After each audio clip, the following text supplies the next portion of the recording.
Thanks a lot, Mariam, and thanks, Raghu, for this nice introductory remarks. I broadened the title a little bit. So debt as safe asset, and money is, of course, a particular form of debt. It just has infinite maturity and it's never coming due. In particular, when we pay interest on reserves, it's a particular form of debt. It's joint work with Sebastian Merkel, who is on the market this year, so you should look at him. And he's also in the chat box answering all the tough questions you have, and also joined with Yuliy Sannikov. So the questions we would like to address, Raghu mentioned already, but more generally, how much government debt can actually the market absorb? How much can the government offer, and how much will the market then take? And at what interest rate, at what real interest rate? Is there a debt Laffer curve, so that actually there's a limit how much debt you can raise before things go badly? And what's the impact on inflation?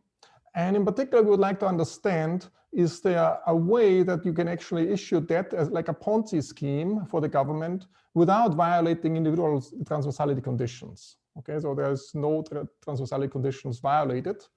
And then what we will do here is we define a safe asset, has particular features. What are the features? And the retrading feature would be particularly important for the safe asset.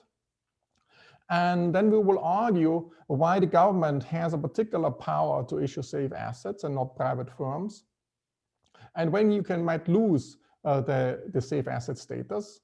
And with this whole apparatus, we can actually then approach the debt valuation puzzle for the US and for Japan. I will come to that, and how we can modify the reservation asset pricing model and the fiscal theory of the price level way of approaching things, and how one has to modify it. And as Raghu mentioned already, traditionally, we think of this way. So when we price the debt level, we have the tax revenue of the government over different periods S minus the government expenditures, this G. That's the primary surplus. You discount it with a stochastic discount factor. And then you get the value of the total outstanding debt. So script B is essentially the nominal value divided by the price value. It's the value of all debt. And that's essentially the FTPL equation, the fiscal theory of the price level equation. And that's also what in the debt valuation equation, what Stijn and his co-authors have used as well. But if you look at the Japanese experience, what you see is that if you look at the primary surpluses, except for 10 years, from 1960 onwards, the primary surplus of Japan was negative for the last 60 years, except for 10 years. So 50 out of 60 years at least, the primary surplus was negative. And I don't think there's any hope it will become positive in the near future at all. So if you take this equation seriously, it has to be a negative present value of the whole thing. So this valuation is very, very challenging. And I think Stijn and others have done it for the US, and they also find you can actually not correctly price the government debt this way.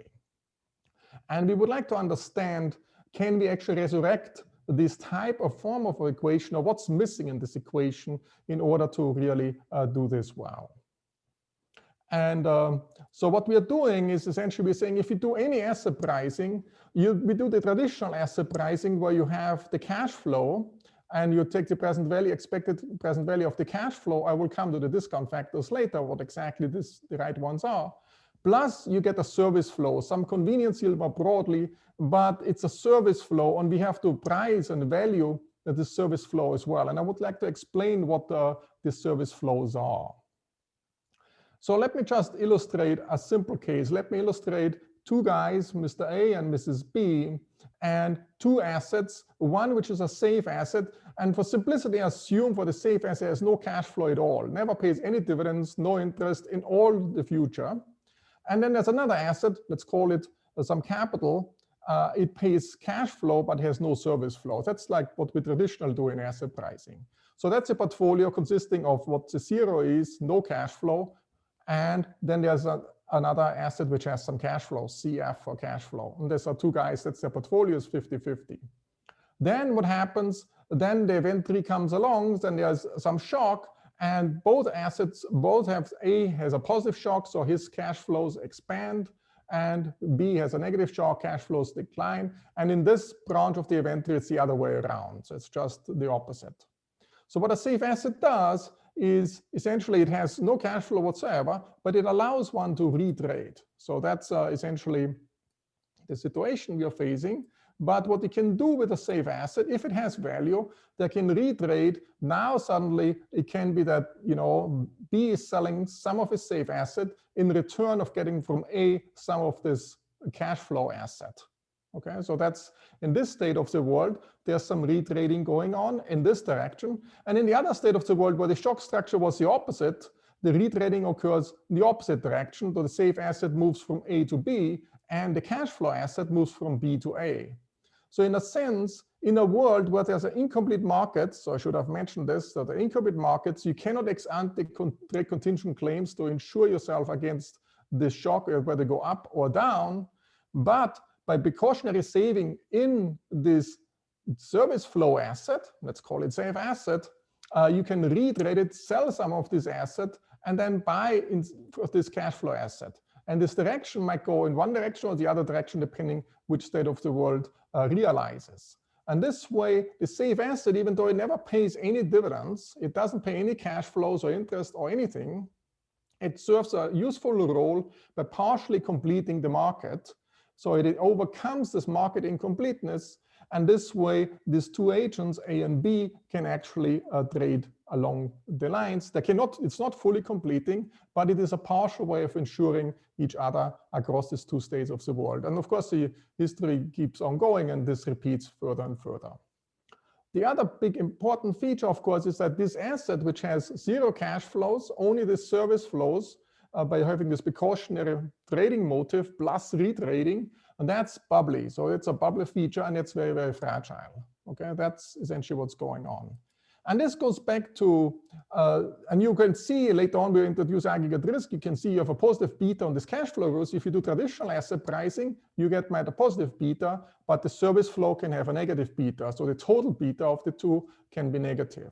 And it goes back to some features I talked to Valentin a long time ago about what are the characteristics of safe asset. And we had this good friend analogy and the safe asset tautology. So what's a safe asset? A safe asset is an asset which is around when you're in need. That's like a good friend. And it has to be valuable and liquid when you need it. So if you have idiosyncratic shocks, like in this example I just illustrated it, then it's actually around, you suffer a negative shock, you need some funds, you have to buy a new car or whatever it is, new washing machine, you can sell these funds, you save it for precautionary reasons, and you sell it to somebody who didn't have a shock. And what's really important for you is that you can retrade the safe asset with a very low bid-ask spread. Now we'll come back to that. If you have aggregate shocks, then the whole thing gets even more interesting, because an aggregate shock here, we consider primarily that the volatility is going up. So now you have more volatility, and what we'll see then whenever there's an aggregate shock, which is, on the one hand, the economy is going down, on the other hand, the volatility is going up, but then actually you value this type of safe assets even more. And that creates actually this, for this component, a negative beta. Okay, and this negative beta in this weighted fashion can be large enough that the whole beta of the safe asset is negative on its own. Okay. So Markus, maybe a quick question about this. I think Valentin asked me to interrupt you a few times along the way. So other assets could also be good friends, maybe not as good a friend as a government bond, but like what if agents could trade, the aggregate stock market with small bid-ask spreads, for example, would that be a partial substitute? Presumably the equilibrium of the model would now be a different one.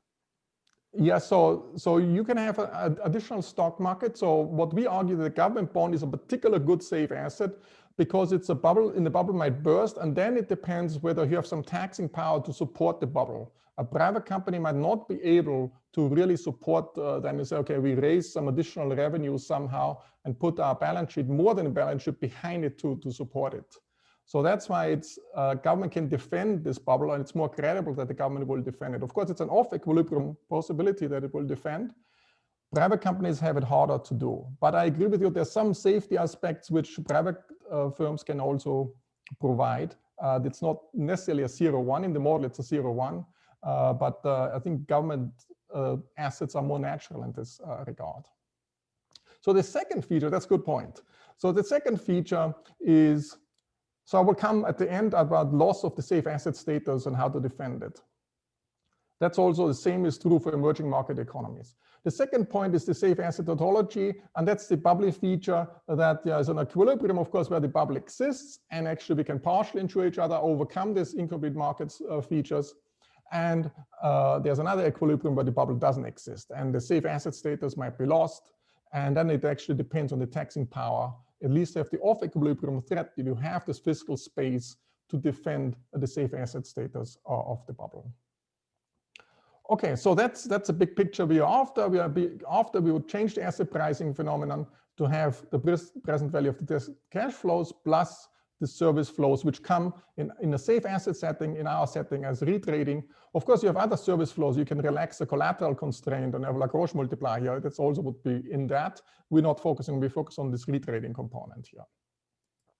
Now, here's the model. So it's a very simple model. We can solve it in closed form. So here, everybody has log utility. The time preference rate is rho. And the net worth, that's the change in net worth, is change in consumption, pushes net worth down. Then you get the return of the bond holding. That's the real return on the bond holding. 1 minus theta. Theta is a fraction of the wealth you put into the bonds. 1 minus theta is a fraction of wealth you put into physical capital. And that's the excess return you get from physical capital. So that's how your net worth evolves. Each citizen in the country, there's a continuum of citizens. They have their own capital stock, little k, superscript I tilde. And then there's a TFP, which can be time varying. Later on, I'll make it time varying. And that's the output of this particular citizen. That's his balance sheet. Here's some physical capital. Here on top of it, you can also hold some government bond, or you can call it money, whatever you want. And that's his net worth on the liability side. The capital stock evolves. If he invests more, the investment rate is iota. Then the capital stock is going up. So this phi function is a concave function. So there's diminishing returns. If you invest more, the investment rate is going up. It's an adjustment cost function, very normal in macro literature. And there's a depreciation. Depreciation reduces the capital stock. And the capital is shocked by this idiosyncratic risk. Okay, there's everybody has idiosyncratic risk. And the friction in the model is you cannot trade this idiosyncratic risk. There's some idiosyncratic risk you cannot trade. Think of a mom and pop shop, think of a restaurant. There's a lot of idiosyncratic risk you cannot literally trade. So that's the friction in the model. And then there's some aggregate risk potentially. The aggregate risk is this amount of idiosyncratic risk is moving over time. So the sigma tilde, so whenever there's a tilde on top, it's idiosyncratic. This is moving as a state variable, it moves over time. And that can also drive, if the volatility goes up, it could also be that the TFP is going down. That's just a reduced form modeling of many other macro phenomena. And it could also be the government expenditure. So little g is the government expenditure per unit of capital in the economy. That's also time varying. And that's driven by some another Brownian. So there's a continuum of Brownian for each citizen. There's a Brownian, and then there's a Brownian which drives the whole macro economy as an aggregate Brownian. That drives only the idiosyncratic risk. Yeah. And as I mentioned before, the financial friction is incorporate markets. You cannot trade claims directly on this idiosyncratic risk. We have to partially insure by buying the safe asset and retrade the safe asset all the time. That's essentially how the economy works. So you buy the safe asset for precautionary reasons. If you have a negative shock, you can sell it and you can buy the machine which broke down or a car which broke down, you buy a new car and so forth. What's about the government? The government, as I mentioned, has government expenditure. That's little g times k. You can think of this as a big G. We do everything scale invariant with respect to the capital stock in the economy. So capital K is the total capital in the economy, physical capital, all the trees in the economy. Then there's a taxation proportional to your capital. And then there's an amount of bonds, that's script B. The bond you can issuance, mu B is the issuance rate of new bonds. Okay, so it's the percentage change of new bonds. If you issue more bonds, can be positive or negative. And the bonds can pay some nominal interest payments. So I is the nominal interest rate, just denoting it this way. What's about the government budget constraint? The government budget constraint, government is taxing capital. So that's total capital stock. That's the price level. So it's a nominal value of the taxes. So taxes times the capital stock is total tax revenue, minus G times K is the government expenditures, and tau minus G is per unit of K will be the primary surplus. Okay, so that's our primary surplus here. And then the government can, of course, they have to pay the interest on their bonds, and they can issue some more bonds. And if they issue more bonds, then they have to pay interest. It relaxes the budget constraint. And what really matters is how many new bonds, at what rate they issue bonds relative to the interest rate they have to pay. And it always shows up in this difference. What really matters is this difference. I call this mu check B, which is always includes essentially this minus the interest rate. Okay, so that's essentially it. So the goods market clearing condition is just all the consumption goods plus the consumption from the government minus the supply of goods. The supply of goods is given by total output is A times K, but iota times K, the investment rate, is invested in planting new trees. You have a certain amount of apples. Some of the apples you put in the ground, and iota times K, that's the number of the apples you plant for new trees, and A minus iota is what you then have to supply to consume and for everybody. Okay, so that's let's just show you a brief way to solve this model. Of course, we have to introduce some little bit more notation. So the QK is the real price of a single tree, and K is in the number of trees in the economy. So it's the total value of all the capital is given by that. And then we have to say what's the return of holding a tree. So you get the dividend yield. So get A times K is the total output, but 1 minus tau, you have to multiply by that because you have to pay taxes on it, minus iota. And that's essentially the number of apples you can sell on the goods market, divided by the price of the tree. That's your dividend yield. Okay. Then there's up capital gains. So the K can grow. That's what we said earlier. That's a drift in K. And then the price Q of the can grow. So it's a drift of K. That's theta phi minus delta. That's the drift of K. And the drift of QK is just given that. So that's the total expected return here of the capital stock. And then, of course, I have the price is changing here as well. And so I have the volatility here on the aggregate shock. And then I have the idiosyncratic risk because my capital, this should be actually a little k because it's my little k for the individual I, citizen I. That's also has the idiosyncratic risk component here.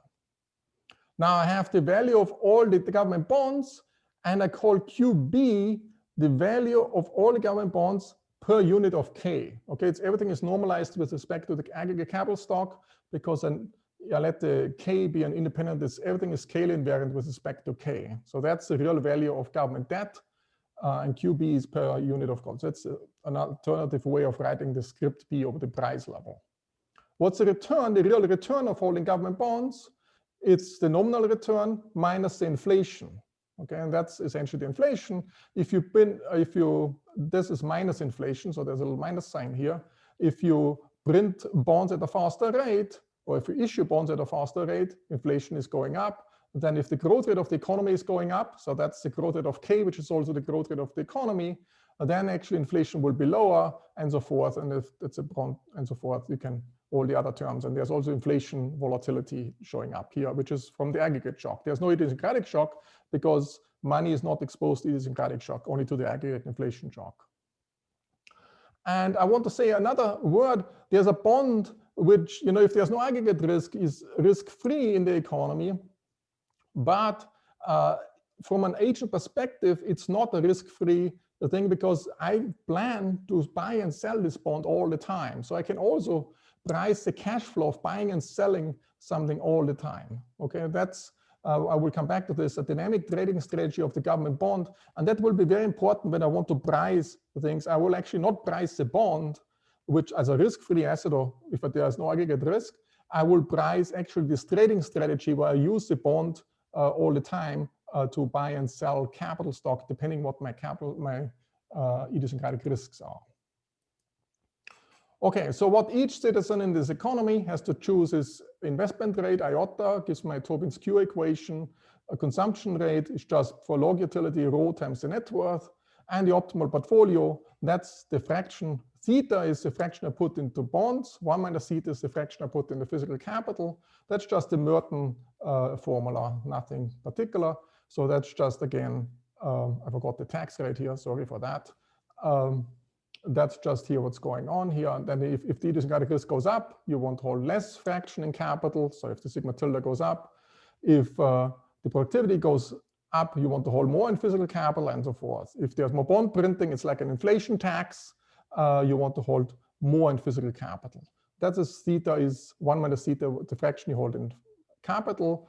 And 1 minus var theta is the fraction of total wealth in physical capital, and var theta is total fraction of money wealth or bond wealth in the economy. Now you can solve this, and I don't have time to really go through that, so I just show you the results. So you can show it in terms of Gordon growth formulas, which is not totally closed form, but we were very excited to solve it totally in closed form. That's the first type of Agari type model. You can solve totally in closed form. The value of a tree and the value of the money is all given in all exogenous variables. And you can see, for example, if sigma tilde goes up, the value of a tree goes down, but the value of money is actually going up. Okay. And you can also express it in terms of Gordon growth formula expression. And importantly, again, you have the value of all the government bonds is the surplus of the primary surplus of the government, can be negative, like in Japan for 50 out of 60 years, divided by R minus G. Just have to take the right R. You have to take the expected return of the net worth of an individual guy. That's the key here to understand. And then there's a service flow. What's the service flow? The service flow is the insurance, the partial insurance this asset gives you. It depends on the sigma tilde. That's the idiosyncratic risk you're facing. 1 minus var theta is the fraction you put in capital. So that's the total idiosyncratic risk you're facing, the first term, multiplied by the value of the bonds, the real value of the bonds. That's the service flow you get from the retrading all the time. And that enters into the bond price. Okay, that's really the important component of what's going on. Now, as I said earlier, in order to understand this asset valuation equation, you have to look at the problem slightly differently. You have two ways to look at it. One is you can look at an individual perspective, or you can look at it from an aggregate perspective. And let me switch off the aggregate risk for now, just to illustrate the main intuition. From an aggregate perspective, the bond is risk-free if there's no aggregate risk. It's a risk-free asset, and I can price it based on that. But from an individual perspective, I don't look at the bond. I look at the dynamic trading strategy where I constantly switch in and out, and I would like to value an asset which is replicating this trading strategy. Okay, and that's what I have to do in order to really value what's going on. And once you do that, so you price the bond part of your portfolio with this dynamic trading strategy, and then you have to integrate, in order to get the aggregate again, over the citizens. You have to take a weighted sum of the citizens valued or weighted by the net worth share of all the citizens. And what you get essentially is the value of the bond is just the stochastic discount factor you have here. What is stochastic discount factor? It's individual stochastic discount factor times the wealth share or net worth share of this agent I. So you sum, a weighted sum, that's essentially the relevant stochastic discount factor to get that. And that's for the primary surpluses. That's S times K is the primary surpluses. And that's, again, as I mentioned earlier, that's the service flow. You do the same thing, and you can split it apart this way, and you can price everything correctly this way. If you take an aggregate perspective, and that's what we did in the FTPL paper, in the earlier one, then you just say, oh, it's a, let's say there's no aggregate risk, and you take an aggregate perspective, then the stochastic discount factor is just the risk-free rate here, so e to the power of the risk-free minus the risk-free rate. And then you would get something here, and then you get the second term, and the second term, you know, it's a bubble term. This is also a bubble term. If you say anything which doesn't pay off any cash flow, it's a bubble term. Here, get a different bubble term here, because you split essentially total value of the bonds in slightly different ways, but this way you have a nice interpretation of this partial insurance service. Yes. So let me talk about the transversality condition. For this, it actually makes a big difference too, which perspective you look at. And again, it makes it easiest by switching off the aggregate risk for now. From an individual perspective, you have actually a higher discount rate because you price this cash flow, which goes in and out from retrading the bonds, and you have this idiosyncratic risk, and that leads actually to a higher discount rate or a lower SDF. And for individuals, the transversality condition holds. So each individual's transversality condition is holding. And that's actually what's needed, because that's, you know, from optimality conditions, every individual is solving this thing, everybody's individual transversality condition is holding.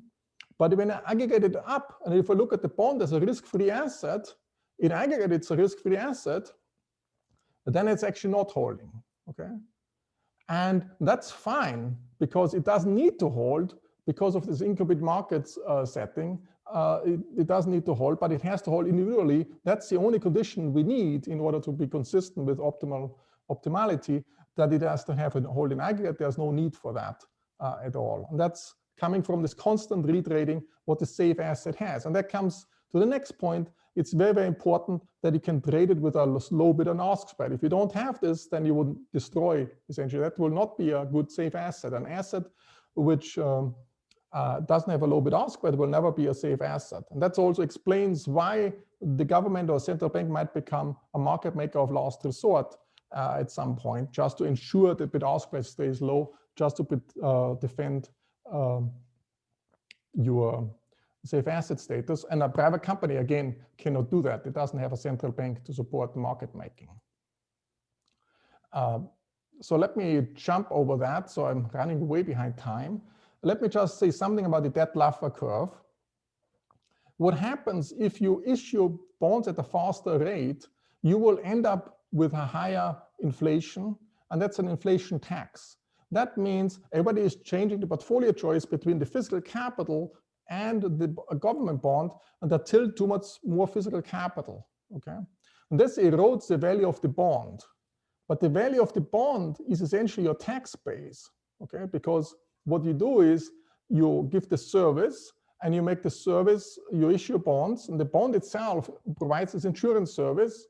But if you issue bonds at a faster rate, then you dilute this bond, and the value of the bond is going down. Of course, you get, by printing more bonds or issuing more bonds, you create some additional revenue for the government, but you dilute the value of the bond. So essentially your tax rate goes up, but the tax base shrinks. Like in a traditional Laffer curve, the same analogy holds here as well. You have this Laffer curve phenomenon. Let me illustrate next the flight to safety. So what happens if you have a steady state and suddenly you look at a different steady state where the idiosyncratic risk now is much higher? Let's suppose it was 20%, now we move to 25%. So what you see is actually the value of the government bonds is going up, and the value of the trees is going down. And that's the same. If you add now aggregate risk with time-varying sigma tilde, time-varying idiosyncratic risk, then you get the same thing as well, what you get in this change in the steady state by comparative static exercise in steady state. You get this flight to safety. When you're in a recession, idiosyncratic risk is going up. Everybody wants to flock into the safe asset, and they get out of the risky investment things. And I should have said, the investment thing creates some dividends. The safe asset is not producing anything. It just gives you this insurance benefit the other assets can't give you. So let me add this. So let's make this aggregate state variable more explicit. Let me say the sigma tilde, this log sigma tilde, is following this Ornstein-Uhlenberg process, and it moves around. Okay, so the sigma tilde is not a fixed number anymore. It now moves around. There are certain periods where idiosyncratic risk is high, and there are other periods where idiosyncratic risk is low.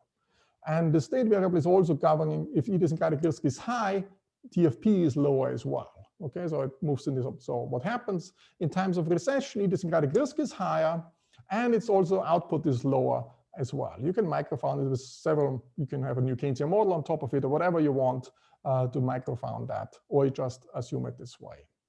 And we also assume the bond issuance rate, you also issue more bonds at a faster speed in times of high idiosyncratic risk as well. So you can assume this too.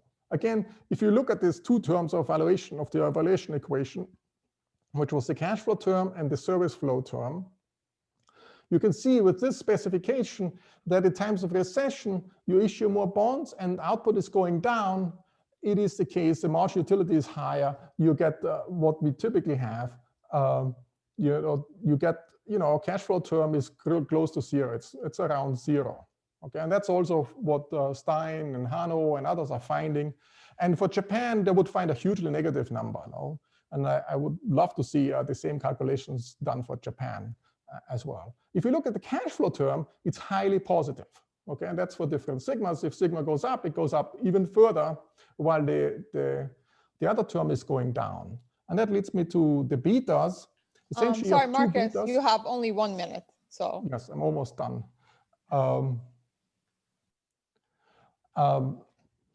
So essentially, you have two betas. So you have the cash flow beta, a traditional asset pricing term. So whenever you have a recession, you go in a recession, the cash flows become more negative. So you have a positive beta here and a beta loading. The asset pricing has a positive beta loading. But the service flow, because of course we have assumed in a recession idiosyncratic risk will be higher, so the value of the safe asset will be higher. So the beta of the cash flow is negative, okay? And you can see if you add these two up, so that's what we do here. So you have the blue one is the cash flow one, the red one is the service flow. If you add it up, that's the dashed one here, it is still highly negative. So because the service flow beta is actually dominating the whole thing. So let me highlight now without slides, just jumping to the conclusion. Now, I talked already a little bit what's about the safe asset status. The safe asset status is a particular status, you might lose it. And I have not included in the analysis how you can lose it and how you can fend it off. So there's a threat, you might lose it. And for this, actually, what you need as a government, you need some fiscal capacity. If there were an attack on your currency or on your safe asset status, then you can actually raise taxes and actually can back up the whole thing with cash flow, with a cash flow term, okay? And this is only an off equilibrium threat. So off equilibrium, you have to be able to do this. You have to be credible enough. If this were to happen, you can do this. So you can't just run up debt infinitely and say, okay, we can still fend this off if there's a doubt that we lose the safe asset status. And that's very, very dangerous because it's a bubble and a bubble pops. It's not a continuous thing. It pops and it leads to a dramatic decline. And the other thing is, what I want to emphasize, this cash flow, the service flow, it relies on this trading all the time. So you need a very small bid-ask spread. And if you don't have the small bid-ask spread, then the service flow is going away. And you could see it in March in the 10-year treasury. Suddenly the market maker didn't work anymore. And actually it was going away. So the safe asset status for the 10-year treasury went away. And then of course, the Fed helped out and stepped in. So you need something like a market maker of last resort to make sure that that this asset stays a safe asset. Or put it differently, you know, traditionally when central banks were founded, but they were also founded as a debt management office. And that was very important to also have this market making feature on this. So let me come back to the big picture without jumping to the next slide. What we wanted to do here, we wanted to show that this traditional FTPL equation or the debt valuation equation is missing a term. And it's missing this important term, which comes from market frictions. And with, you know, a government debt can actually partially close this gap from market frictions, but it leads a lot of retrading, but it also changes totally the valuation of the debt equation and the FTPL equation. And of course, the FTPL equation is needed to understand how the inflation dynamics will look like. But it's also needed to understand what's a beta. If you go in a recession, why is the government debt appreciating in value if it's a safe asset? And of course, we have other work where we put this in an international context. For emerging economy, it might be different because your safe asset status is competing with the dollar safe asset status, and there are huge spillover effects on that. So let me leave it at this. Thanks again for giving me the opportunity to present here, or us to present here. I'm looking forward to Stein's evaluation of our arguments. Thanks a lot, Markus. Stijn, the floor is yours. Thank you, Miriam. Let me share my slides. Can you see them? Great, thank you so much. I really enjoyed thinking about this paper. Thank you, Markus, for your presentation. So maybe you can make them slightly smaller to be like. Can you see them better now? Yes, now okay. It's great. So the discussion that we're having today kind of revolves around this observation that, you know, the nominal risk-free interest rate has been kind of below the nominal growth rate of the economy for a long time now. And that's not just true in the last decade or so. That's been kind of true throughout this post World War II period. As you can see, the green line, which is the difference between the risk-free rate and the growth rate, is kind of, you know, negative lots of the time And so this has led people like Blanchard, but also like Furman and Summers recently to conclude that the government can spend trillions of dollars more on COVID-19 bailouts, municipal government bailouts, Medicare for all, the Green New Deal, while ensuring taxpayers through traditional countercyclical spending and pro-cyclical tax revenue policies, while all along keeping government debt risk-free. And so, that's obviously an important discussion, and this paper, contributes to that discussion. And actually, like Raghu said in his introductory remarks, sounds a cautionary note about the government's ability to do all of that while keeping government debt risk-free. So the paper starts like this entire literature from the government's, period budget constraint. The government has to, fund some spending, get some tax revenue T, walks into the period with some debt from last period, and then issues a bunch of new debt. This new debt could take different maturities. This paper abstracts from the maturity choice. And you can then, iterate forward on the government budget constraint to get an equation that equates the nominal value of government debt on the left-hand side to the expected present discounted value of nominal surpluses on the right-hand side. That's this first term discounted at the nominal stochastic discount factor, plus this terminal term here, which is the value as of today of the debt T periods from now. Now note that this equation only imposes no arbitrage, it just prices nominal bonds, it does not impose complete markets. So you can easily add money, like the first draft of the paper that I read had money as well, so now M is money. You can divide by the price level to get to the fiscal theory of the price level. So now you get the real value of debt plus money equals to the present discounted value of real surpluses, that terminal term, and then a term in the middle, which depends on the real value of money, multiplied by a difference in the interest rate between money, which is 0 for narrow money, which is positive if there's interest on reserves, and the interest rate on the bonds. Now, the point that the paper makes is that surprise devaluations of existing government debt by having surprise inflation doesn't really work very well because, government debt is too short-lived for that to be a powerful channel. Ricardo Rees has some interesting results on this. Also, the second term, the senior rich revenue from money is not that large either because narrow money is fairly small and the reserves which are large have actually a very small interest rate wedge. So that leaves us with this bubble term. And basically it says that the government can create value by running a Ponzi scheme, if this transversality condition is violated. And so these violations of transversality, you can get them in OLG models, you can get them in perpetual Ute models, or you can get them in models with idiosyncratic risk. And that's, it's that last strand that this paper belongs to, right? And so the paper shows that with sufficient idiosyncratic risk, you can get the risk-free interest rate to be below the growth rate if the government issues expands debt fast enough. And as long as there's enough idiosyncratic risk, then you can get an equilibrium where essentially the government debt has positive value. And that's even the unique equilibrium as long as the government can commit to increase taxes when bond values fall below a certain threshold. Right? So this is very important. Of the equilibrium path, this is what Markus said at the end, of the equilibrium path, the government needs to be able to increase taxes radically if government bonds, threaten to lose value. And so I think we could ask reasonable questions about what's kind of the political process that guarantees this. I don't think I have a lot of faith in, US policymakers raising taxes dramatically and at any point in the future. But that's what you need to support this equilibrium, okay? And so then the size of the bubble and the price level are jointly pinned down in this model by the debt valuation equation and by goods market clearing. And the key intuition in the paper, as Markus explained, was that government bonds here help households smooth their consumption, okay? So my main comment on this paper is to think about kind of the role of aggregate risk, right? And so this paper does have aggregate risk. I want to step back for a second from the notion of idiosyncratic risk and incomplete risk sharing, which is at the heart of this paper. But I think it's useful to kind of strip that away for a second and help us understand what aggregate risk does in this context, okay? And so I come from an asset pricing perspective that has shown that permanent shocks to productivity or to consumption are really important to generate an equity risk premium, right? And so what I want to argue is that with sufficient permanent output risk in the economy, it actually becomes much harder to sustain bubbles. This transversality condition is much more likely to be satisfied. And that's even true when debt remains risk-free and even when the interest rate is below the growth rate.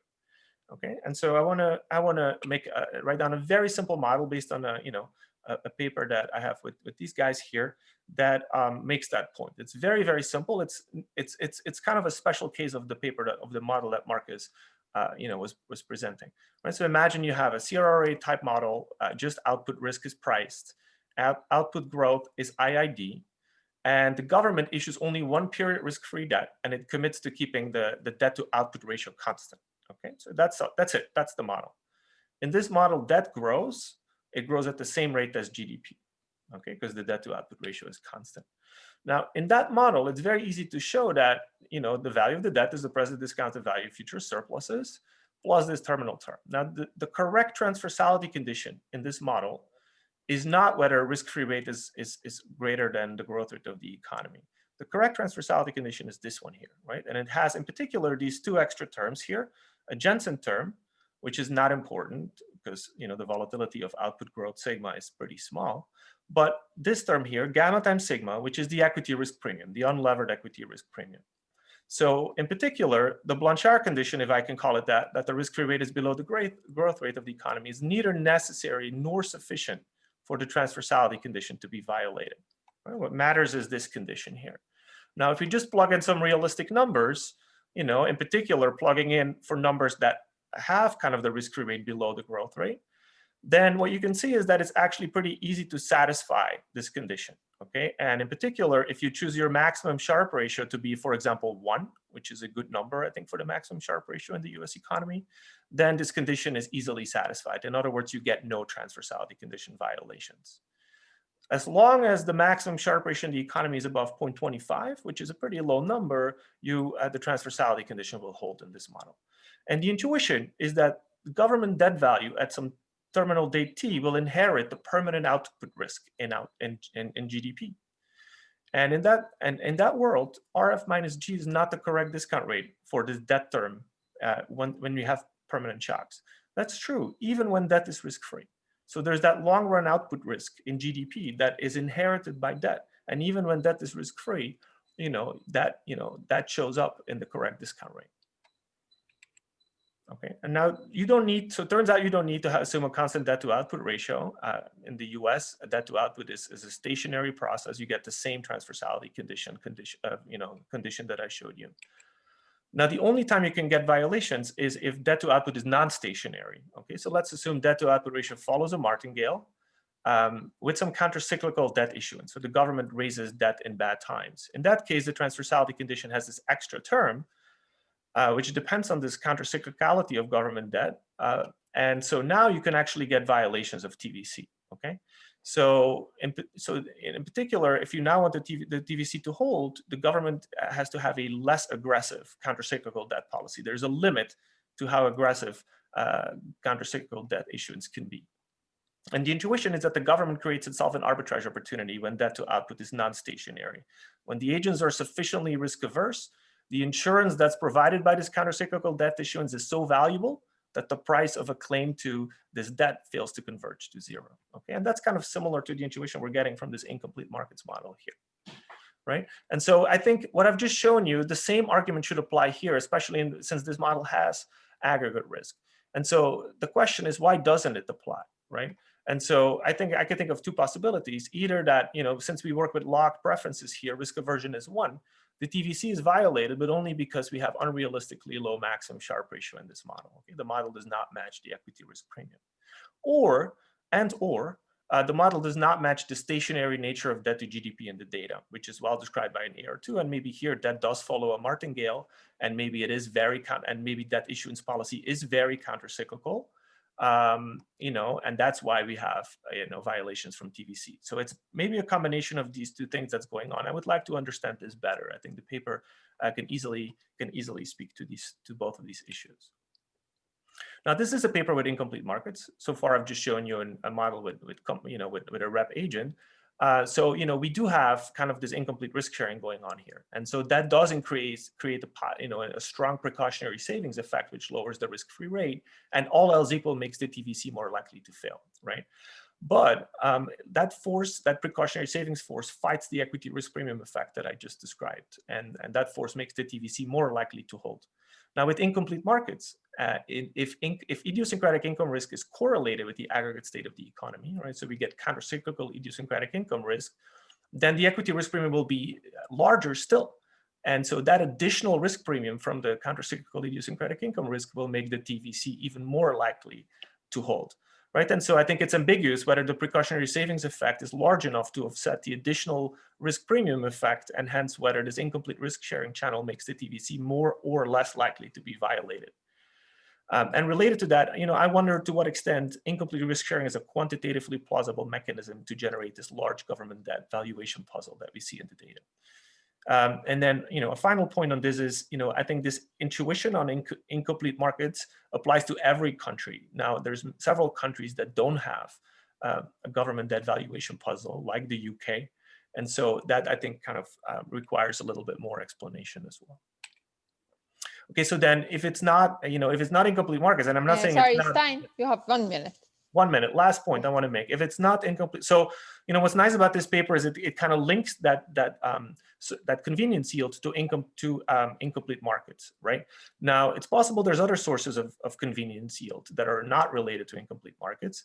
And more generally, I think convenience yields are a very promising way to close the government debt valuation equation. To some extent that could be related to convenience from better risk sharing, but it need not be. Okay, so let me summarize. I think the paper asks a very important question: can the U.S. safely borrow trillions of dollars more? I very much like the theoretical connection that the paper develops between this bubble term and the convenience services arising from incomplete risk sharing. I question whether the model generates a high enough maximum Sharpe ratio, because if it doesn't, then that could lead it to conclude that the TVC is violated, whereas in fact it's not, with a higher risk premium, or similarly, whether it produces debt to GDP ratios that look like in the data. I question whether the US government is unique in its ability to help agents smooth consumption. What if agents could trade the aggregate stock market? What about different countries that have their own bonds? And then finally, I think convenience yields could have other origins besides incomplete risk sharing, besides helping incomplete risk sharing. And so I want, it would be nice to quantify how much incomplete risk sharing can explain as a source of convenience yields, kind of given the amount of idiosyncratic income risk that we see in the data. Thank you very much. Thanks so much, Stijn. We really appreciate it. And I just wanted to remind everybody, please raise your hands in the chat and we're going to call on you. So I want to first ask Markus if you want to comment on Stijn comments, and then we're going to go to questions. Yes, thanks a lot, Stijn. Very insightful. I try to learn more from that. So I agree with you. We can do it with constant relative risk over utility function. Actually, we did it more generally, but you don't have the closed form solution anymore. Then you have to do more numerical things. This with closed form solution only works with log utility. So I also agree we have to still quantify. So far, we haven't quantified the analysis, so we have to figure out the numbers. Why does the UK doesn't have this bubble term? It doesn't. There are always two equilibria: a bubble equilibrium and a non-bubble equilibrium, in a sense. So you can always be in one of the two. And in the international context, you also have to keep in mind that you're competing with other safe assets. So that makes it harder to sustain your own bubble. And that's, the US is in a particular role, Japan and Germany, they're in a particular role that they can actually do this. So we haven't looked across the countries where it's more prominent, where it's less prominent, but that's very consistent with our framework as well. In a sense, you can see this, it opens up, what we're doing is open up the convenience yield terms. And there are, of course, other reasons why there might be a convenience yield. Ours relies very much on retrading, so you can relate this to this. And we also feel like ours, other convenience yield interpretation doesn't have the right beta, they don't have the right co-movement during recession. So in our setting, it will be the case that risk sharing becomes more and more important in recessions and less important in booms. So you get this negative beta component coming in. If it's, relaxing some, if it's, cash advance constraint or any other constraints, which could be a different convenience yield, in recessions, you have fewer transactions. So the money is not so tight anymore. So that's might go in the opposite direction. So in terms of the co-movement, this risk sharing interpretation we are giving, or completing the markets and partial risk sharing through this precautionary savings, goes in the right direction in this sense. Okay, great. So I'm gonna ask first Chris Sims. Please ask your question. You should be unmuted.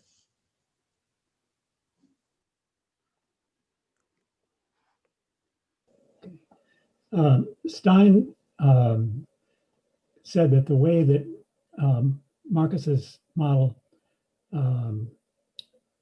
generates uniqueness is an off-equilibrium, a credible off-equilibrium threat that the government can massively raise taxes. Now, in an overlapping generations model with bubbles like this, it's not necessary that the off-equilibrium tax effort be large. And in fact, uniqueness can be guaranteed with any level of primary surplus, so long as it's positive. And the equilibrium with very small primary surpluses is arbitrarily close to the pure bubble equilibrium. I'm wondering if this is true in Markus's model as well. Is it necessary that to get uniqueness to have the potential of a large fiscal effort off the equilibrium path? No, you don't need it. You can have a small tax increase will do. So as long as you can sustain it sufficiently long, you can commit to it. I think you don't have a large fiscal defense line here. It's the same thing as in the old G framework.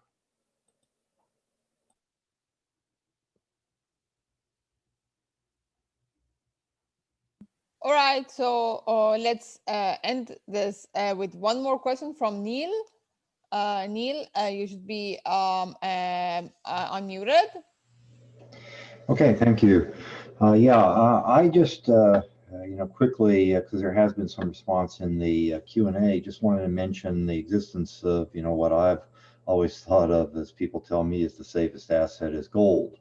And that is if there is gold in the model, for instance, what are the implications? Can the government still get away with exploiting a bubble if gold exists, and let's assume gold is easily able to be traded, or there exist claims that can be written that allow the trading of gold without high transaction costs? Yeah, it's a good point, but you almost gave the answer on your own. It's really, it has to be easily tradable. And if gold is easily tradable by having some ETFs on gold or whatever it is, then it limits the space of the government to issue. The issuing growth rate of bonds is limited. So the government cannot, because you have then competing safe asset. And then the question is which equilibrium will materialize and which equilibrium can support. And if gold can be easily traded, it really limits the government space. It's very similar to another work we did where they have an international context where the emerging market economy has its own safe asset, tries to have its own safe asset, but it's competing with the US dollar, and depends very much what the interest rate is on the US dollar, whether you can sustain your own national safe asset or not. And then gold would be another competing asset as a potential safe asset. Of course, it's always, people have to coordinate on it and say, we use gold as our safe asset.